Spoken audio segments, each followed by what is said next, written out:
رگڑ سنگھ میل کی حیثیت رکھتے ہیں، جن پر اگر غور کیا جائے تو نہ صرف ماضی کے نقش و بازو، مستقبل کے اہداف بھی روشن ہو جاتے ہیں۔ یوم باب الاسلام کی اہمیت نہ صرف برصغیر پاکستان کے بسنے والے افراد کے لیے بلکہ پوری دنیا کے مسلمانوں کے لیے غیر معمولی ہے۔ یہ دن اس لحاظ سے اہمیت رکھتا ہے کہ ابن قاسم کے قدموں کا اس ختم اسلام کی دعوت کو لے کر آنا نہ صرف سندھ بلکہ صدیوں بعد دنیا کے نقشے پر اسلام کے نام پر ایک مملکت خودآدھار اسلامی جمہوریہ پاکستان کے قیام کا پیش خیمہ ثابت ہوا۔ 10 رمضان المبارک 93 ہجری کو اول اور ہجری کے مقام پر راجہ دیرات کا شخصیت کھانا اور ابن قاسم کا خطاب مند ہونا ایک انفرادی عمل نہیں تھا بلکہ مدہ مسلمہ کی تاریخ میں ایک نئے باب کا آغاز تھا۔ ابن قاسم نے اس خطے میں اسلام کے جو بیج بوئے، اس سے آخرکار شجرۃ طیبہ کی شکل میں ایک نئی مملکت کا اظہار ہوا۔ ابن قاسم نے سندھ سے ملتان اور بعض روایات میں کشمیر تک اسلامی دعوت کو پہنچایا۔ اس طرح شمال سے آنے والے مسلم فرمانبردار اور مذہبی تہذیب و ثقافت میں شاہ ولی اللہ دہلوی جیسے عملی ستاق الدین کا قرآن کی تربیتین کے ستزادہ شاہ عبدالعزیز اور عبدالحق محافظ دہلی کے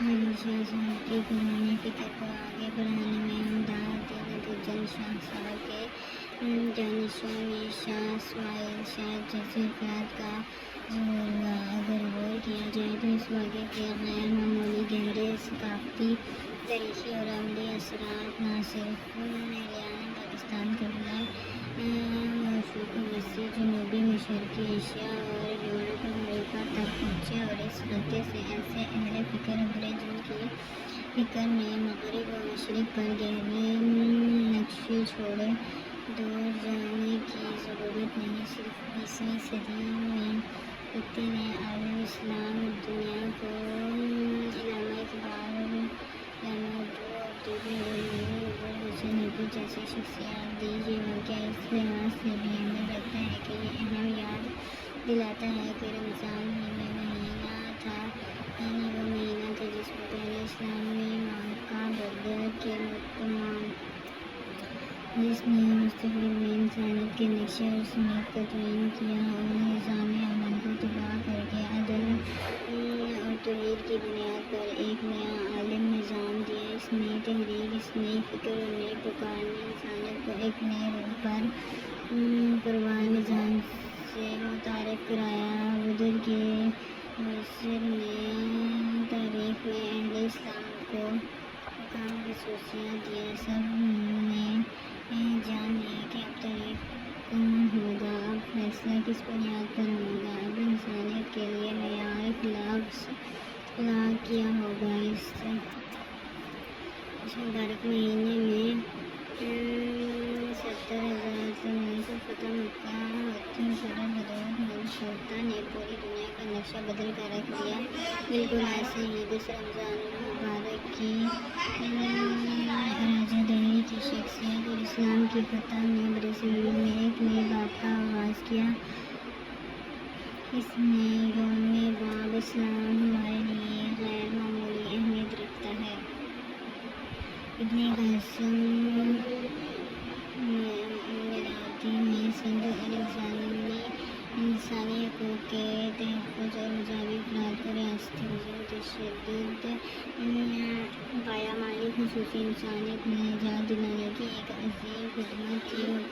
مغرب زدہ چھوٹوں اور بات پر فخر رکھتے ہیں کہ 1900 48 میں اقوام متحدہ نے قرآن میں ایک مقررہ جاری کیا جس نے انسان کے بنیادی حقوق کے تحفظ کی طرف متوجہ کیا گیا، لیکن اگر بلا کسی تحقیق کے دیکھا جائے تو یہ منشورہ دنیا کے ممالک کے لیے ایک اعلیٰ دستاویز فراہم کرتا ہے، لیکن حقوق کے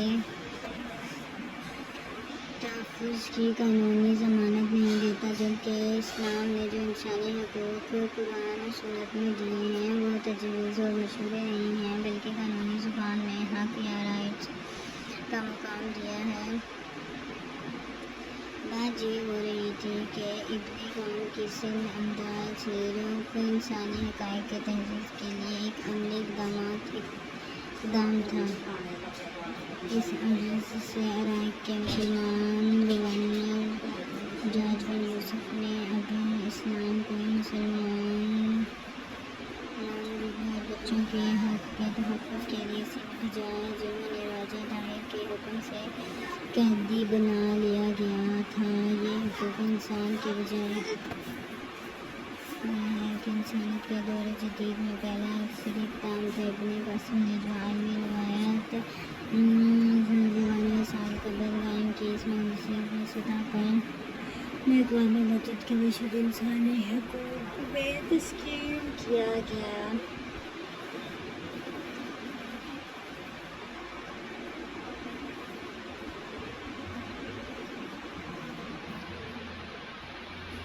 اقوام متحدہ کا مشورہ انہیں ان کا پیدائشی حق دلانے میں ناکام رہا ہے۔ بہت واضح مثالیں فلسطین اور کشمیر کے مسلم انسانوں کی جدوجہد آزادی ہیں۔ ابن قاسم نے سندھ میں جس روایت عالم کا آغاز کیا، اس نے سندھ کی مروجہ جاہلی تہذیب کے تو حمیت بت پرست اور فرما بردار کے امراض اختیارات کی جگہ وحی اہلی اور علم پر بنی ایک نئی ثقافت کو مترادف کرایا۔ سندھ میں ٹھٹھا علم، فکر اور ثقافت سرگرمیوں کا مرکز بنا دیا گیا۔ نئی شکل اختیار کی۔ سندھ کاشی، ٹائلوں اور ہندی شکلوں میں بننے والے رنگ برنگے ظرفوں کی برآمد کی ایک بڑی منڈی بن گیا۔ ایک وہ سرزمین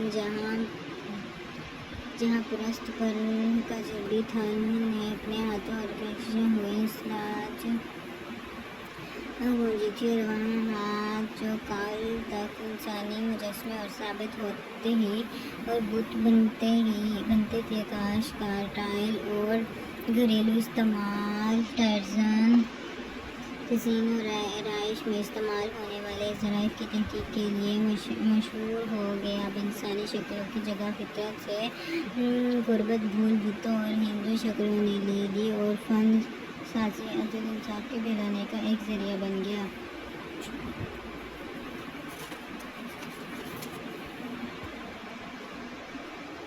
ابن قاسم نے یہاں آ کر حقوق انسانی کی بحالی کا ایک نیا باب تحسین کیا، اور اس نے عادلانہ طرز حکومت کے نتیجے میں رضا کا روانہ طور پر سندھ کے عوام نے اسلام قبول کیا اور دین کے علم و برادرین بن کر عالمی روایت قائم کی، جو آج تک اس خطے کے اندر مجموع کرتے ہوئے خود امت اسلامیہ کے اندر وہ تقسیم پیدا کر لی ہے جنہوں نے بنیاد اسلام میں نہیں ہے۔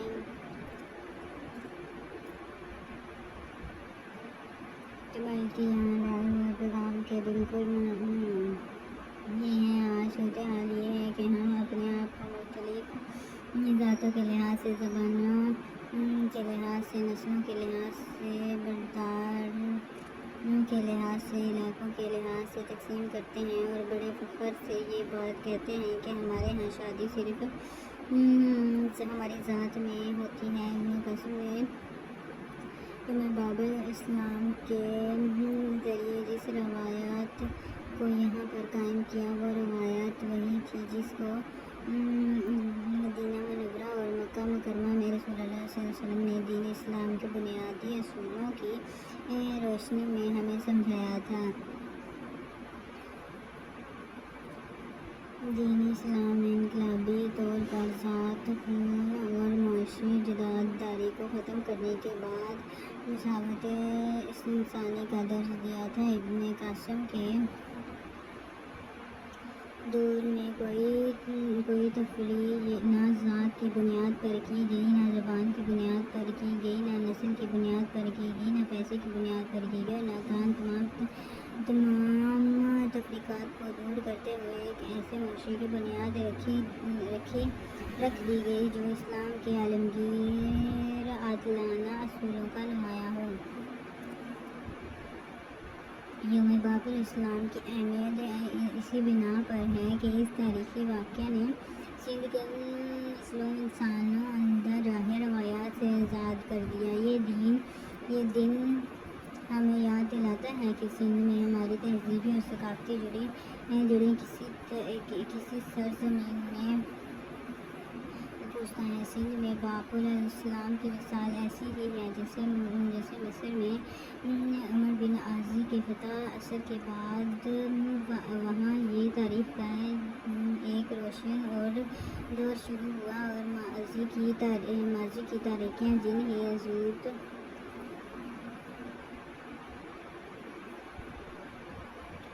اثر مسلمان بنیادی کے طاقت واقعہ کے بعد فرعون کی تہذیب سے اپنے آپ کو انکتا کیا، اور اپنی تاریخ کا آغاز فتح مصر کے بعد وجود میں آنے والی اسلامی تہذیب سے کیا۔ ارحام مصر آج بھی قبل اسلام کی جاہلی تہذیب کی علامت ہے، جبکہ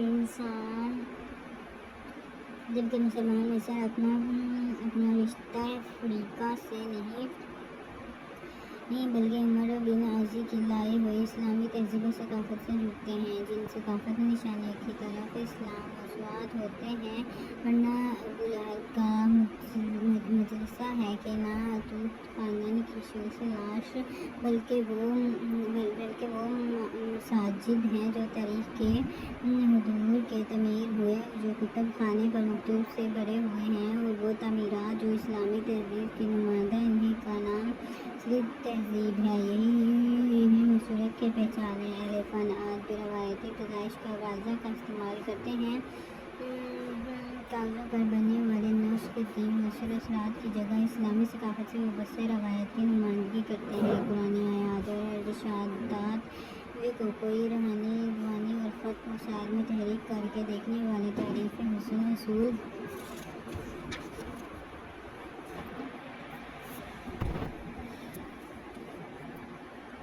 کرتے ہیں۔ اگر غور کیا جائے تو یوں باب الاسلام دراصل ایک نئی ثقافت، ایک نئی تہذیب، ایک نئے رجحان کے آغاز کی علامت ہے۔ یہ میز باہر سے آئے ہوئے ایک فرد کی فتح کی داستان نہیں ہے، کیونکہ یہ فتح جس بنا پر ہوئی وہ کوئی استحالی حملہ نہ تھا، بلکہ یہاں پر حقوق انسانی جس کو صدیوں سے پامال کیا گیا تھا، یہ ان کی بحالی کے لیے ایک جرأت مند وارانہ حرکات بساز انسانی اقدامات تھا۔ یہ ایک لغزشوں کا اقدام تھا جس کے ذریعے ان افراد کو نہ صرف جبراً قدیم کر دیے گئے تھے، بلکہ ان افراد کو جن کے دماغ کو غلام بنا دیا گیا تھا، اور جن پر انسانی اور پتھر کے بتوں کو بطور حکومت حاکم مسلط کر دیا گیا تھا۔ 10 رمضان المبارک کو ابن قاسم کی سندھ میں کامیابی کے اثرات کہاں تک پہنچے، تفصیلات میں جائے بغیر ہم اختصار سے صرف یہی کر سکتے ہیں کہ یوم باب الاسلام نہ صرف برصغیر عالم عمل اسلام کے لیے بھی ایک اہم تاریخی سنگ میل کی حیثیت رکھتا ہے۔ یہ جس نظام کی بنیاد رکھی گئی، اس کی پہچان عدل و روایات، تحمل، حاکمیت، اہلی اور معاشرتی فلاح تھی۔ اس نظام میں انسان کے بلند ہونے کی بنیاد نہ دولت تھی، نہ اس کی نسل، بلکہ اس کا علم و تحقیق۔ سندھ میں اشاعت اسلام کا بڑا سبب اور عادلانہ نظام تھا، جس کے ذریعے ایک اعلیٰ ذات کے افراد اور ایک کم معاشرتی مقام کے حامل شخص کو یکساں عدل کی خصوصیت کا موقع ملے۔ اسلام نے جس روایات کا نظم کیا رہنما تو سندھ نے بغیر کسی مزاحمت کے اس نئے نظام کا استقبال کیا،